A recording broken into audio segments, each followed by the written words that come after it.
Hi, and welcome to our test podcast. We have just watched Game of Thrones season premiere of season 7, and we're a little bit excited. So we thought we'd talk about it for like 5, 10, 15, 20 minutes. I don't know how many minutes. We'll see. Spoilers, by the way, if you haven't watched it. If you have not watched Season 7, Episode 1 of Game of Thrones, do not continue watching this video unless you want to be spoiled. Also, if you have not seen any of the previous seasons, you obviously probably do not want to watch this. Yeah. But thank you for coming by anyways. Do you want to start? Okay, so the title was called Dragonstone, so obviously Daenerys Targaryen has finally made it back to Westeros, and she's claimed her rightful seat, Storm's End, on Dragonstone. So we got to see that scene, and the castle was amazing. You just jumped straight to the end of the episode. Yeah, I did actually. But I thought I'd talk about the title. Yeah. You can start at the beginning if you want. No, you can. No, continue. No, but Sorry. The castle was amazing. Yeah, that's true. So for me, who had not read any of the books, I didn't really know about this castle. So I had never seen it or like it didn't exist for me. So when Laura here was excited about it, with the episode name, I was like, what is this? I don't understand. So can you explain more about that castle maybe? I think, well, Dragonstone is the name of the land and that the Targaryens first landed on when they came to Westeros with the dragons, and the castle is called Storm's End, and it's like supposed to be unsiegeable. Okay. I mean, is that why they had left it undefended?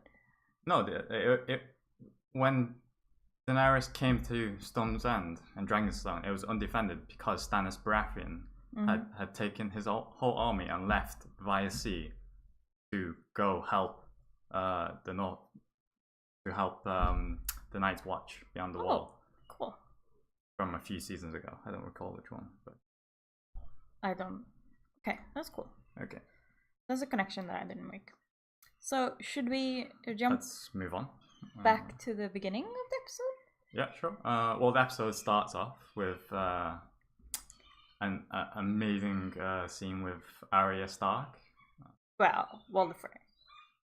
They obviously seen the episode, so they know it's Arya Stark. Yes.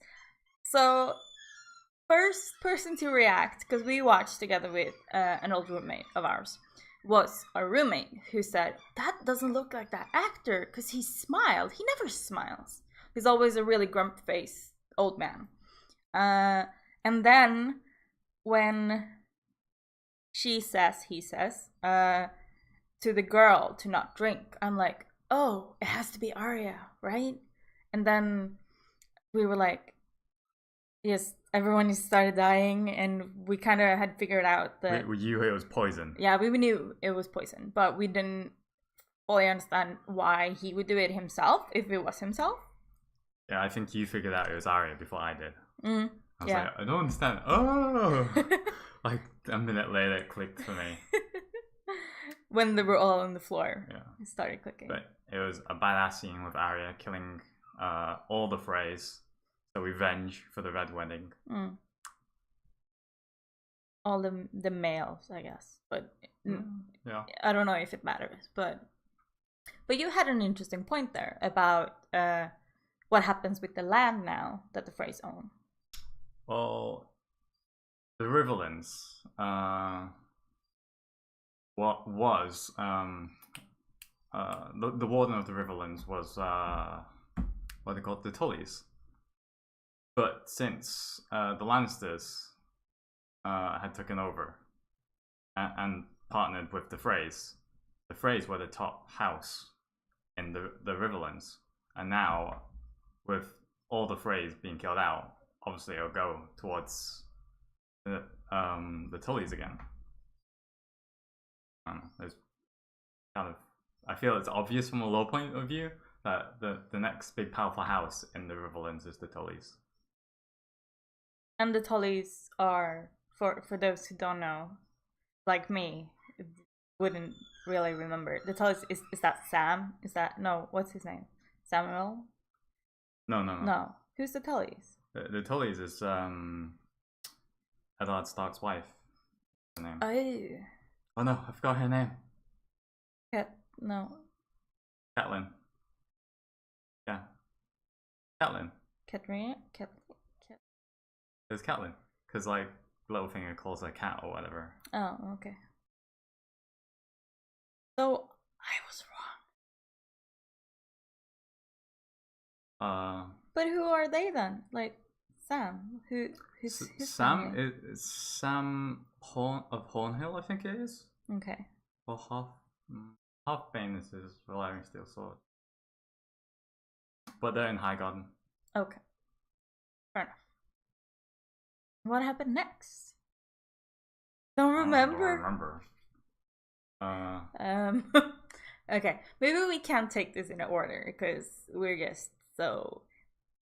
Oh, the Lannisters, Queen Cersei and Jaime Lannister, and that scene, and then there's Euron. Is it pronounced Euron? Euron Greyjoy. Greyjoy, yeah. Comes to ask Cersei for a hand in marriage, but Cersei declines and asks for a gift. It was a pretty not too useful scene, but it helped build the story, I feel, because Euron states that he'll come back with a gift worthy of Cersei's hand in marriage. And we have an idea about what this gift could be, right? We believe it's a horn that Euron blew at the King's Moot a few seasons ago or so. I don't recall. My memory's shit. The last time we saw Euron, maybe? No? No. Okay. He blew a horn at the King's Moot, and the horn killed the horn blower. Oh, I don't remember that. The horn was etched with runes, and it glowed in a fiery sense. Marie believes that the horn... Me? Yeah. I don't believe nothing. I don't know anything about it. It was Christina. Yeah. Our friend. Our friend Christina believed that the horn is the horn that will take down the wall. Whereas I believe that it's possible the horn could be used against the dragons somehow, like either subdue them or put the hornblower in control of them. But if the hornblower got wrecked, so to say, from blowing it, it would have to be someone worthy, I guess? Or someone who isn't affected by fire, aka Targaryens, aka Daenerys. But she'll already... Okay, fair enough. But that's just a wild theory. Then we saw the Starks also at... Was it Winterfell, I assume? I assume it's Winterfell, but I get confused if Winterfell's been destroyed or not between the books and the TV. I think they took Winterfell back last season. Assume it's Winterfell. Yes, and 2 of the clans whose heads had died defending Ramsay, the surviving kids end up taking the knee for the new king of the North. Basically, the King of the North, Jon Stark. Jon, is it? Yeah, Jon Snow. No, well, he has to be called Jon Stark now? In a sense. Maybe. Well, Jon Snow, he forgives the treasonous North people. And he wants them to band together to fight the... And he makes it pretty clear because he has seen the White Walkers. So he doesn't want... he knows that they have to bond together, like they have to fight together to be able to do anything. Yeah. And sorry. Yeah. What I'm so confused about is why all the lords of the North are like, yes, we will fight these this army of undead. They believe that this army of undead exists, and I don't understand why. Oh, maybe they just trust in lore in. Yeah. Snow? it could be like a face that they trust him because they have to now. Yeah. To this end, they may turn on him later, but it's just they just trust him. It's like, yeah, sure. We'll send our armies north when we know for sure that our enemies are to the south, which are the Lannisters and everyone below the neck. So, what are you gonna say? We should have notes. We should have notes. Yeah. If we continue with this little series, we'll make sure to have notes. Because I was also just so we can remember all the names properly. Makes sense. And because I think we're onto something here. Something interesting. So next episode. We can talk about is Arya meeting a group of Lannisters on her way to King's Landing to kill Cersei Lannister. Yes, I thought that was very interesting because she was like very of them, like making sure that she saw where their weapons were so she could kill them if she wanted to. But then I think they got humanized to her because she has probably been wanting to kill all Lannisters. Yes. But there's stories of home and it makes his own wine and the family and all that. Like you treat strangers nicely and then you get good karma back in return. Exactly. So I think she realized that not all Lannisters are fighting, have a grudge against her family or anything. They're just fighting to make a living or whatever. They have their own things to take care of at home. And yeah, I think that was big for her. Yeah, if you think about the series, the episode starts off with her killing all the Freys, a cold-blooded killer. Then a few scenes later, she's like, "Oh, they're just normal human beings." So it's a big character development within just this episode. Oh, definitely. And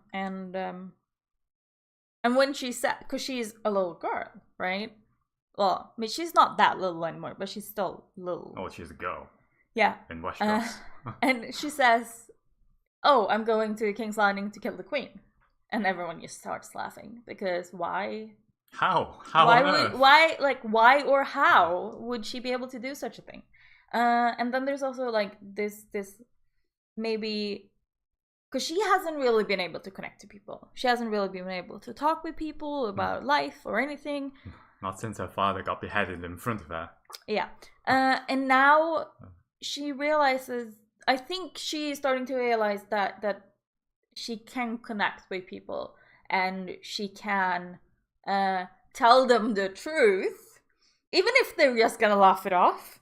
Or, I think that could give more interesting flavor to her character in general, making her more human, back to being more human. Yeah, because she's a cold-blooded killer. Yeah, definitely.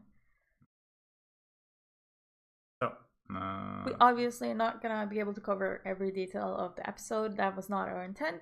Our intent is more to prominent thoughts. Yeah, like what we reacted to, what we thought about. Sam being in Old Town. Oh, Old Town, yeah. Is also like, I find it super, super interesting. And I could watch like a whole episode about that place, except for him cleaning up after people. That scene was the most disgusting scene. And it was well made. It was. Because it was made to be disgusting. And comes out the same way it goes in. Yeah. What? I had to I can watch gore and everything, it's fine, but I had to hide like this. So that's that. But he basically got confirmed about the lore in that the White Walkers are real. He got confirmed by the scholars that are supposed to remember everything. Well, he knows the White Walkers are real. Yeah, but he got confirmation that they believe, or some of the maesters in Old Town believe, that the White Walkers must be real. Yeah, but also they're supposed to be skeptics, which is a good thing. So just because you're skeptic about something doesn't mean that that it's not real. Yeah.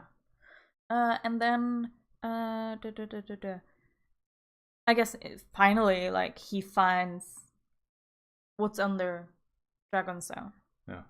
And that is full of obsidian. Obsidian, dragon glass, yeah. Yeah, so he needs to get a message to... I think he'll easily get a message to John, because he can just send a raven or whatever. But is he allowed to, though? Yeah, I think it'll be easy. Okay. There's not a problem there. I love how Sam's character has developed. In this, like, scene, he's much more confident in himself. He steals private books from a private library, which is locked and only allowed for Meisters, after being denied access over and over again. So I like how Sam's character is developing. And who is in one of the prisons or treatment centers? Oh my god. Under quarantine. Yeah. Jorah Mormont. Grayscale. Grayscale man. But I thought they would turn to stone with that. Eventually. Oh, eventually. But, okay, so sorry. But I'm wondering if Stone and still alive. Sort of thing. Yeah.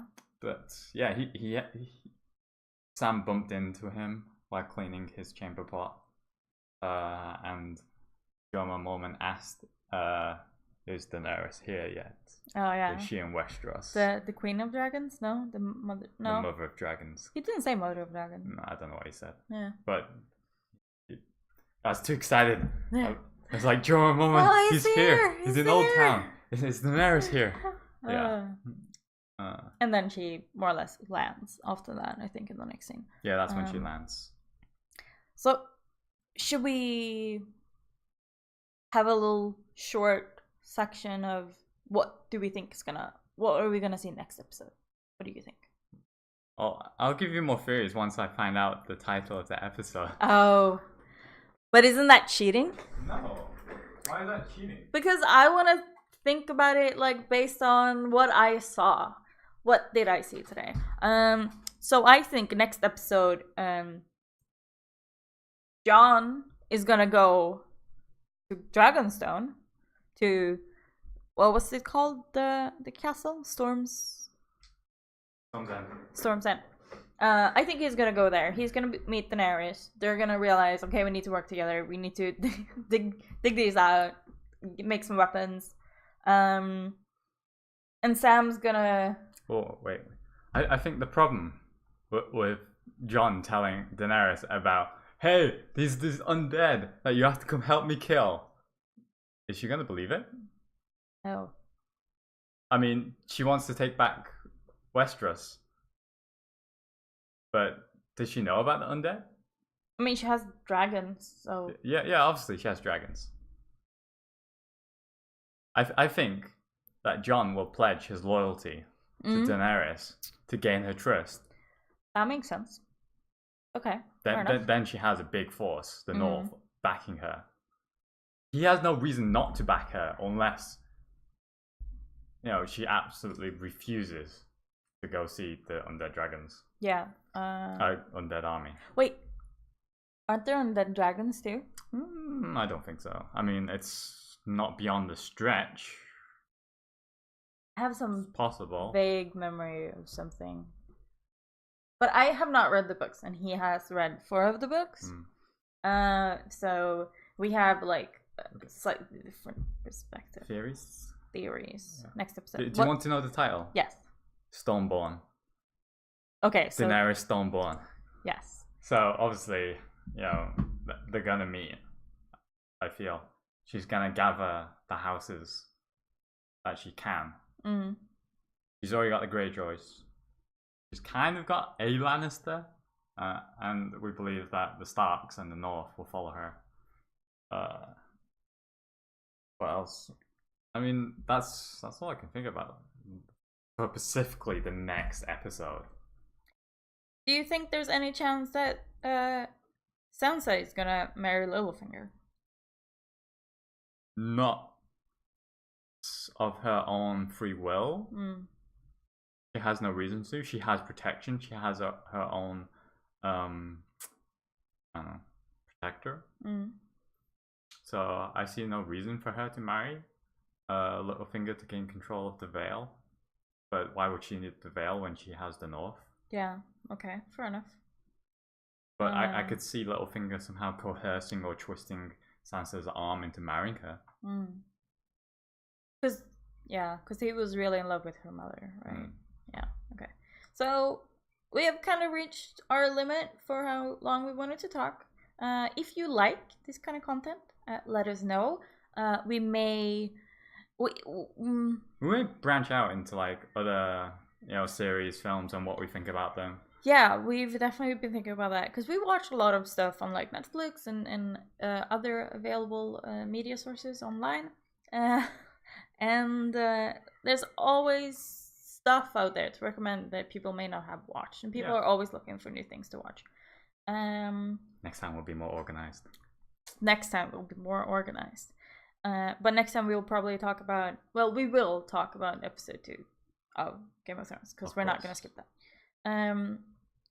And we may just keep recording these offline instead of doing it live, because if we did it live, we will probably want more time and be able to talk with you about stories or ideas that you bring up. So I think this is a better format for now. Requests are, of course, going to be welcome as well. And yeah, hit that subscribe button or follow button, depending on where you're watching this. And we'll see you again soon. Bye-bye. Bye. Bye.